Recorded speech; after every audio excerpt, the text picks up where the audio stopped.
Sorry. Thank you so much for being here. I was just showing off some of your books, and as I was telling them, you do, I'm sorry, the glare on this is Yeah. not great, but you do like a little bit of everything. We're going to be focusing on your children's books, but I think people need to understand it in the big picture of everything that you're doing and really your mission about supporting multicultural families. So why don't you just introduce yourself, tell us a little bit about what you do. So thank you so much for having me on this chat. I am such a big admirer of Liana because you do so many things. And I know that when I found what you were doing, which is the multicultural blogs, and that was what Raising World Children's seed was as well. And I was so glad that, we were like-minded souls, and you allowed me to write with you. And, it was beautiful. And everyone has on the platform has always been so supportive of me. Who am I? I am Aditi. I say Aditi Raising World Children because that's the platform that I write on. That's the platform I run. That's the publishing house, you may say, where we are taking forward the work we've been doing, wherein first we were an online platform of collaborative writers, and now I am trying to do the same thing with books, where I am trying to help diverse voices come forward as well as, of course, my own books, which are the Sparkles of Joy, Sparkling Me, children's books, and the parenting books that are for multicultural families, and a new direction as well is going to be happening in the coming year, which I'm super excited about. So there's a lot going on always, and I'm apologizing in advance because I'm a little flustered. It's been a crazy couple of days. My son came home early from school today, just so that people have context about why I'm being so. Because and I just came back from the doctors, and thankfully he's fine. There's nothing serious going on. So. Oh, I'm glad to hear that. I was a little worried when I got your message, so I'm glad he's doing all right. Yes, I am happy too, because if we have Diwali coming up, Halloween is coming up, and if he had COVID, oh my God, he would have been less sick and more depressed. Yes, this is not a good time of year to be sick. Yes, I know. Yeah. Well, thank you for that introduction. Why don't tell us a little bit about how you got to be interested in this, what your background is, how you started to write children's books. Why was this something that was interesting to you? So again, in a nutshell, I went from in 2007 being a blogger, way back on, Blogger and Blogspot and all that. And I used to publish my articles on Orkut, of all platforms. And then I went from being a blogger to writing for publications, to being a freelance writer, to then thinking that, that has to be a platform of where people around the world can share their culture. And when I speak of culture, it's not just solely of about our traditions. I wanted it to be some place where different voices could even argue, on the same topic. On our platform, you'll find people talking on different topics altogether. It's like because I feel that we have stopped having conversations in a healthy manner, especially because thanks to the social media world. So I wanted it to be a platform which was open for all, within reason, of course. But yes, and that's where the seed came from. That's why it's called Raising World Children, because I believe we are constantly learning from each other and we are constantly growing. And that took me to wanting to, of course, it's a dream of every writer to publish a book. And that was, my first book was Strong Roots, Have No Fear, which thankfully got a lot of love from around the world.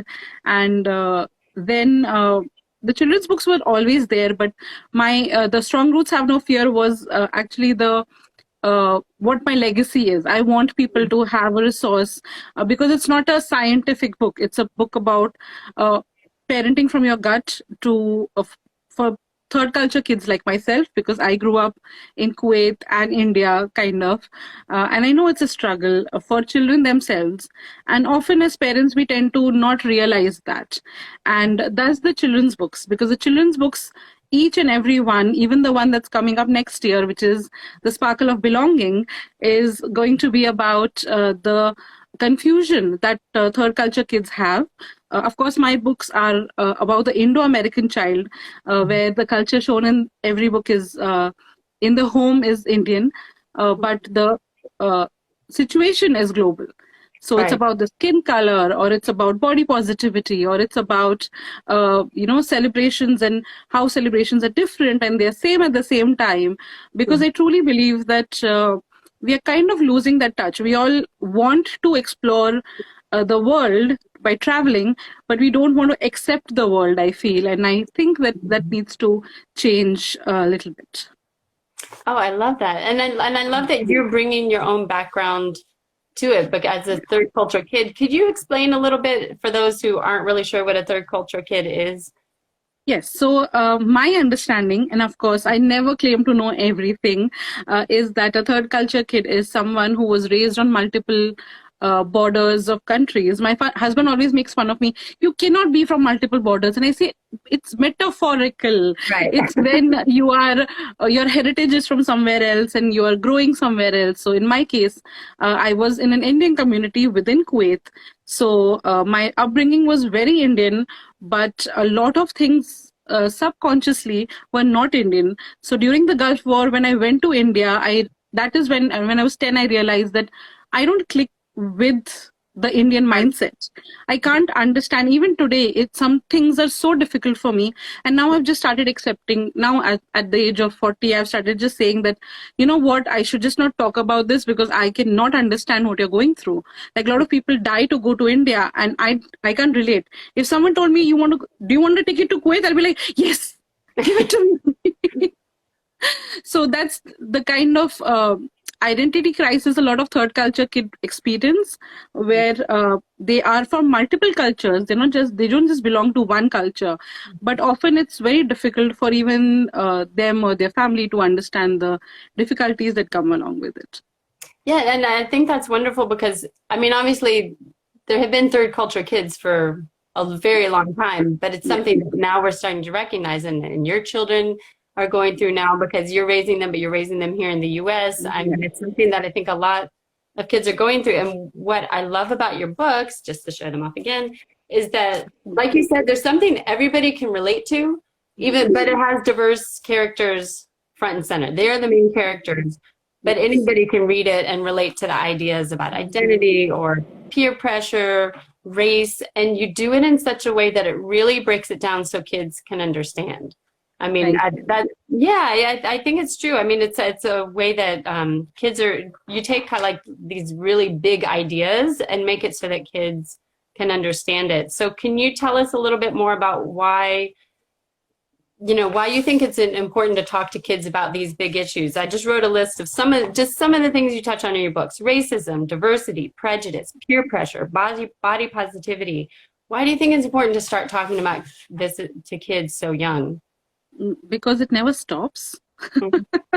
Because none of these issues ever stop. I have been doing a lot of these interviews in the past since Instagram has been there or since YouTube has been there.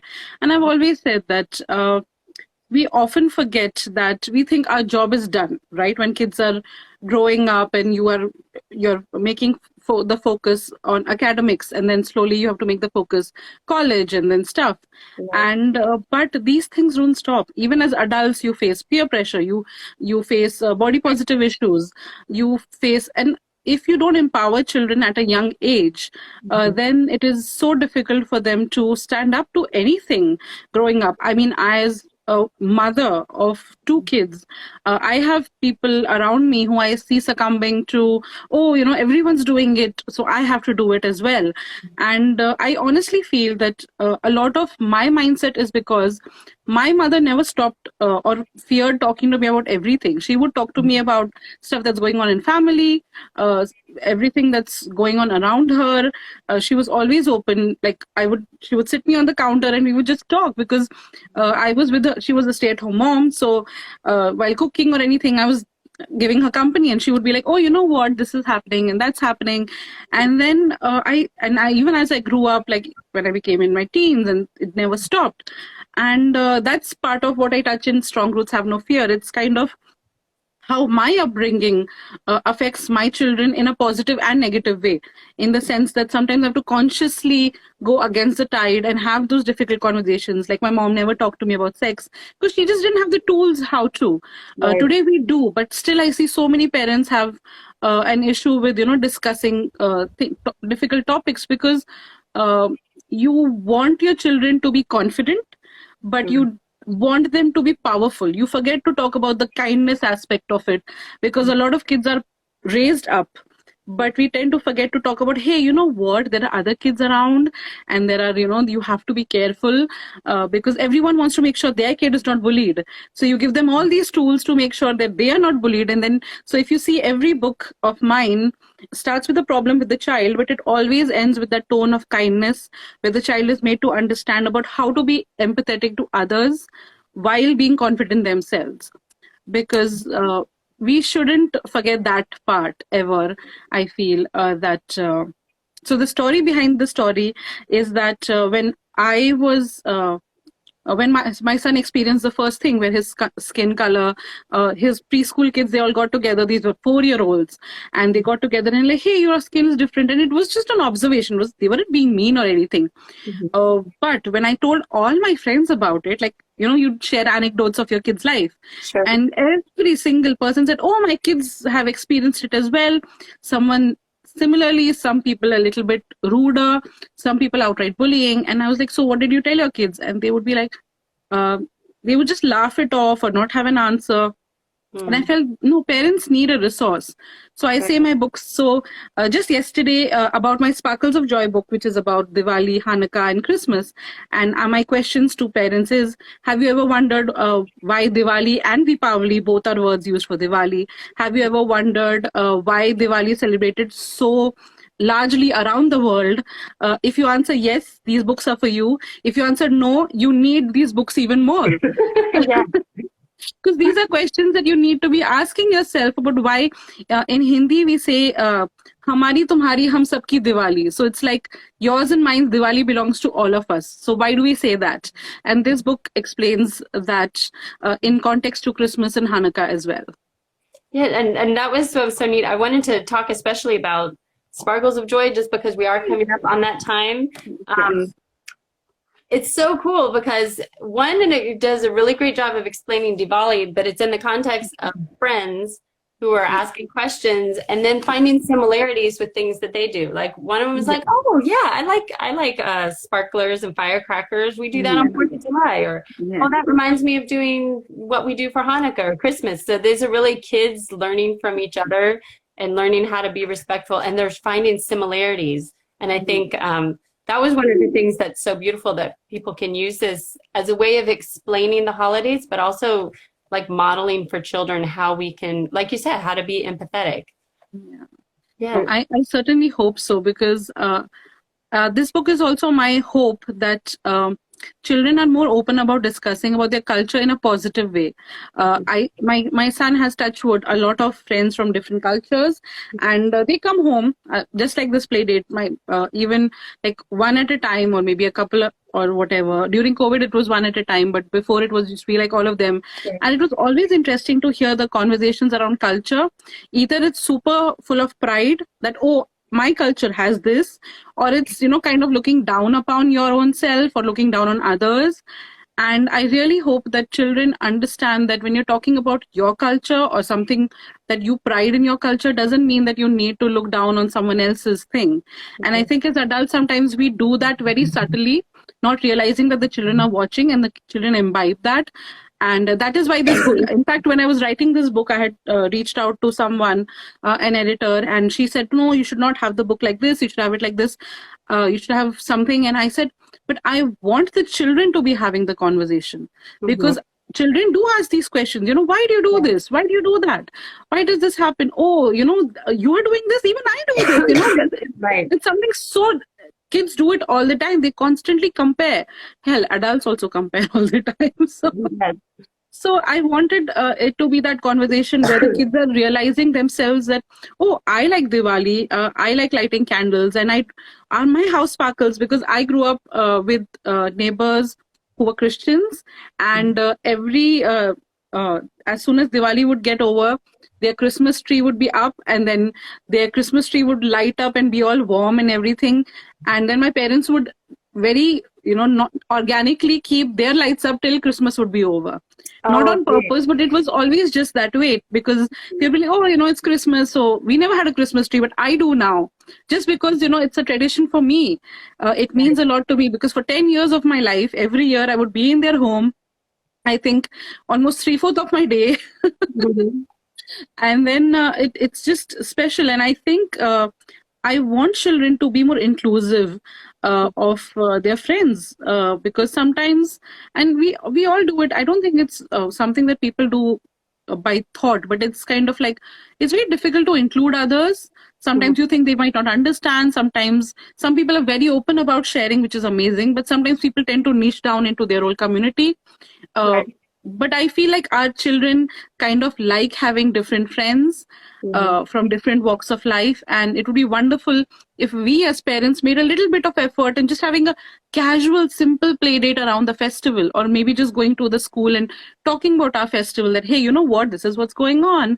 And this is what's happening, because the children, otherwise the children share the information, and trust me, it's hilarious.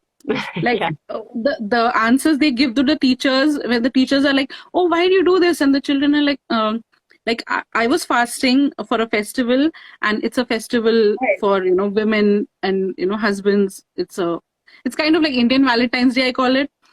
But my son went and he told the teacher. The teacher's like, oh, is that with the one with the goddess of who sits on this? And my son is like, yes, it's that.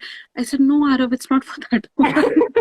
You need to understand why we're doing it, because they're young, they get these things mixed up. Sure. So children, I think everyone needs resources of all different kinds. And there's like how you share so many books. There's never we are enough, because everyone has a new perspective. And everyone has a new way of sharing the same stories, which open a new aspect of a celebration or a tradition, and it's beautiful. Yes, and I didn't know, so other people might not realize either, that you actually have lesson plans to go along with the book. So it's not just, I mean, I'm especially thinking of parents or especially teachers, if they want to share this in a classroom. Can you tell us a little bit about why did you include those, and how can people use the lesson plans to, like you said, to keep this conversation going with kids? Exactly. So simple as that, to make the most of it. I want my books to be an experience for children, which is why, even though I have the lesson plans, I released an activity book, because the activity book is full, like with the lesson plans, it's more of writing work and thought, excuse me, and thought. And it takes each aspect of the story and breaks it down.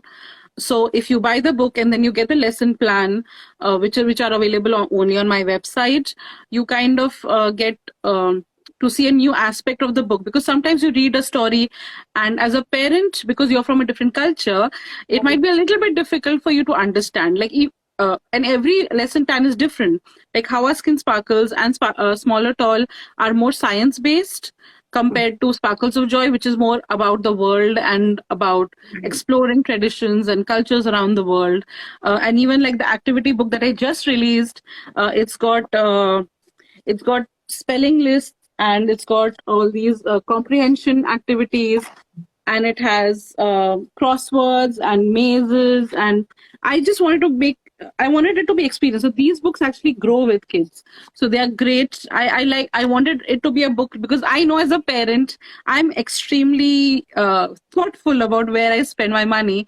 So I wanted to make sure that it's a book that someone buys, and then it can grow with the kids, because we all know kids don't sit and finish one book at one time. It's Right. nice to have that. So the lesson plans are like just pages that you can pick whichever page you want to do on a certain day and work that out.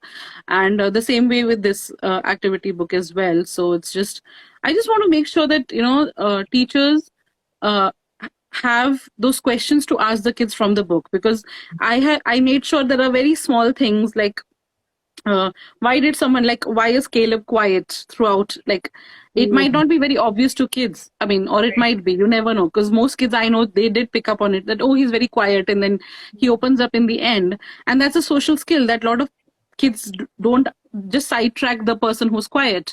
But I wanted to make sure that in this book, they make him feel included by asking him questions and then taking a step back, like not pushing him for an answer, because sometimes that happens. A lot of kids are like, oh, why aren't you not talking, and why is this, why is that, why are you this, and sometimes some kids take their time to open up, and that's another social skill that I wanted to make sure.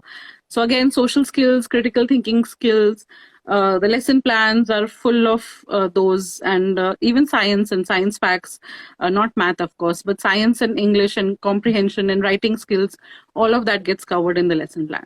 Oh, that's wonderful. I'm really excited about those. And fortunately, we're right about at the end of our time. So why don't you tell us what's coming up? What is the new one? The Sparkles of Belonging.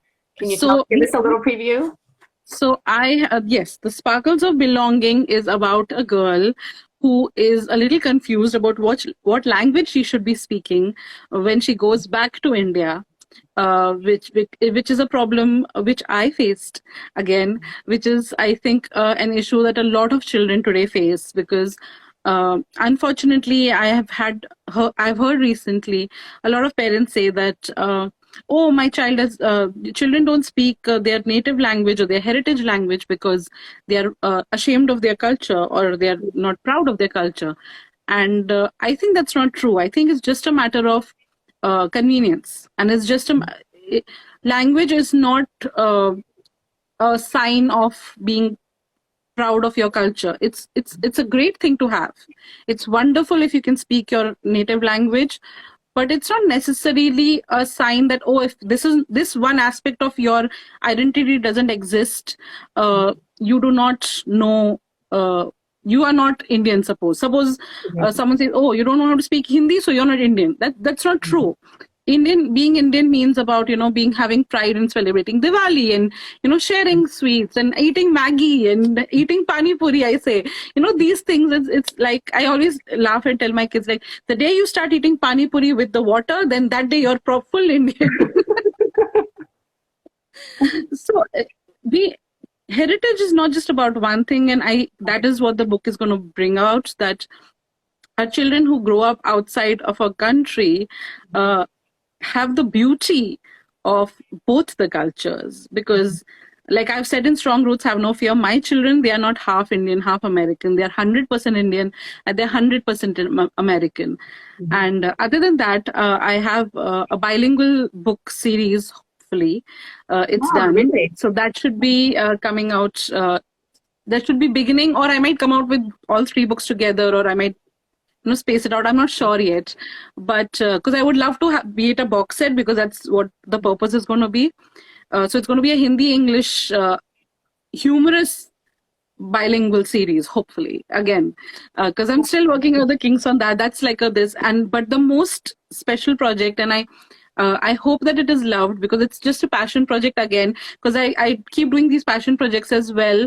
Well, all of them are passion projects, but these ones are like a little bit like, oh, I want to do it just because I want to do it kind of thing. Mm-hmm. So that's my book Within, which is a collection of stories for adults, which is spoken from the Indo-American woman, about the evolving Indo-American perspective from the women's eyes.